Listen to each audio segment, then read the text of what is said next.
On the surface, Rifts might seem like a fairly complex game. Even veteran players have described the rules as confusing and the mechanics are said to be outdated. I make no pretense that the system could use a bit of tweaking. It's nearly 3 decades old, and a lot of systems have come and gone to make things easier for both players and GMs. But, all that said, Rifts, and the Palladium system as a whole, isn't that bad when you've played it a few times. Furthermore, I personally believe it offers some interesting features that I don't see in other games, and it's one of those unique features that I'm going to talk about today. In nearly any game that focuses, at least to some degree, on combat, the character attributes are an important aspect of the game system. Whether it be strictly fantasy, science fiction, or, as in the case of Rifts, a mixture of the two, many classes and races will rely on those stats for combat, spellcasting, persuasion, and so on. In this case, I want to talk about the strength attribute, which is simply physical strength, or PS, in Rifts. As I mentioned, nearly any game that has character combat will rely on this stat. It accounts for how much a character can lift or carry, how far they can throw things, how much damage they can do, and how they can perform tasks like break down a door or burst from their bonds, etc. What I like about Rifts is that it takes it a step further and offers different flavors of the same strength score. For example, if you're playing a game like Dungeons & Dragons or Starfinder, and you choose a monstrous race or robotic race, what you generally get as part of the character build is a modifier to your strength score. So maybe an android offers +1 to strength, which represents making them a little bit stronger than a normal human. But in reality, it doesn't seem that much stronger, at least not to me. Especially if the class you pick doesn't rely on this stat. What I like to see in my games is what I see in fiction. Here's an example. In Star Trek The Next Generation, one of the tropes that was often used in the episodes is just how much stronger Data is compared to the normal ordinary people. Despite being the same size, build, and shape as a human, he can lift more, he can hit harder, he can open doors that are stuck, and so on. Even in comparison to Worf, the Klingon, who is also stronger than humans, he's in a class of his own. So how would you be able to do this in a game without making the robotic character have an absurdly high strength score compared to a human? Well, the answer to that in the Rifts game system is that you don't need to change the number of their stat. You just change the type of the stat. So Rifts has 4 different levels of strength that have certain distinctions, and they're as follows. Normal human strength. This is just the standard strength score that a traditional human might have. Of course, it doesn't have to be an actual human, just a normal mortal race.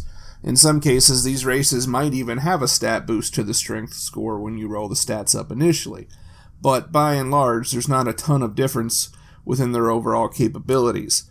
They have a specific table in which how much bonus they get for damage when doing melee attacks, which is always SDC, which, by the way, there's a significant difference between SDC damage, which stands for Structural Damage Capacity, and MDC damage, which stands for Mega Damage Capacity.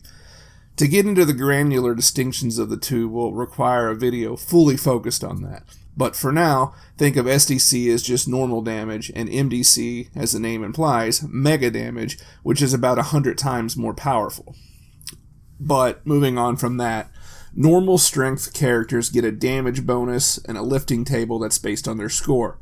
There's a table for this which goes into details.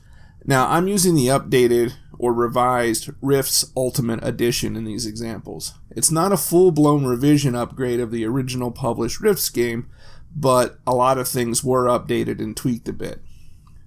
So after the normal human strength, you get to the augmented strength category, which is a level of strength slightly beyond what a normal person can obtain. This level of physical power is often found in characters that have bionic limbs or a full-on cyborg body. Human augmentation through drugs or other types of technology like juicers and crazies, or light power armor, something similar you would see, for example, what Iron Man would possess. There are also sometimes alien races, or as they're known here in the Rifts world as DBs, which is slang for dimensional beings that pack a bit more punch than a normal Earth human due to their physiology. For augmented strength characters, they generally do normal SDC damage like any other human-type character, but using their full power, they can inflict minor MDC damage. This can allow them to do the kinds of things you see in TV and movies, where a character might rip a car door off its hinges, crush a gun with their bare hands, or wrap a steel rebar pole around the bad guy to restrain them. It takes effort, and of course the damage will be determined and restricted by the PS stat number anyway, which in this case would require a minimum of 24 to even do many of these things. But that's something more than a normal human strength character with 24 cannot do as easily. Now, following that, we have the category of robot strength and damage. Characters with this level of strength are combat cyborgs, MDC robot drones like Skelebotch, which basically are Rift's versions of T-800 Terminator-style robots. They rove dangerous regions where humans shouldn't go. They're actually pretty interesting on their own, and that's something else I'd like to cover in another video. But going on from that, it includes giant robot vehicles, which can be 30 feet tall, piloted by a crew, and very heavy power armor like Glitter Boys or Samos power armor. How much combat they can do is of course depending on their actual PS attribute score. Anything 15 or below, while still significantly stronger than a normal human, can't do mega damage. At 16 and above, they can progressively do more damage the higher the number. The previous examples covered the biological or technological aspects of the strength score, but lastly we're going to look at the supernatural aspects with the supernatural strength. Supernatural strength is generally possessed by a powerful supernatural creature, like a vampire or demons and other extraplanar beings. Alternatively, if you're playing a superhero character from another setting that somehow found themselves in the unfortunate circumstance of being stuck on Rift's Earth, they too may have supernatural strength. As with the previous tables, their melee combat damage output will fluctuate between SDC and MDC depending on the PS score itself, as well as specific notes under certain creature descriptions when you find them in other books. One thing to note is that when switching damage between SDC and MDC, the bonus scores described in the stat tables only apply to SDC attacks. So, if your physical strength is 20 and you're punching for SDC damage, whatever your die roll is, you would add plus 5 to that for the total amount of damage. But if you're doing mega damage with a score of 20, and you're only doing a normal punch with your robot strength, you're only just going to do a single point of MDC and will not add the bonus number for the additional MDC damage. These are the type of things that people get hung up on, I think, because it really is circumstantial and there's a lot of conditions that can depend on what you end up actually having to add or subtract from your rolls. And again, at first it seems like there's a lot to it, but once you get the hang of it, there's really not. In addition to the different damage types you can do, your carrying and lifting capacity will be determined by your strength type along with your PS score. So a normal or augmented human with a PS of 20 can carry 20 times his score, or 400 pounds, and move, walk, and run normally.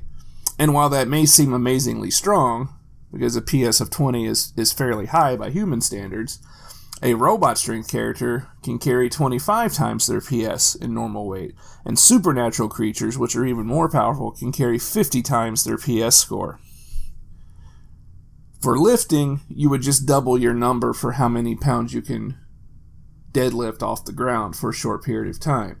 So those numbers would be 40 times, 50 times, and 100 times, respectively.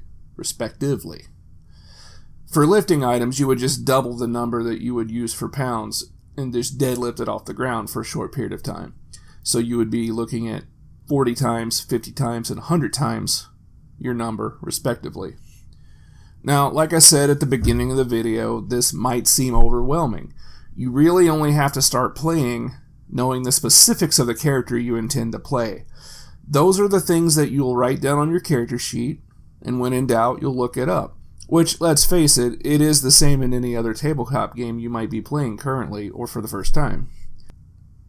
In any case, I just wanted to share one of the aspects of the game that I find interesting and unique to this system, and I hope I provided a bit of information and interest. If so, like and share this video to others who might be interested.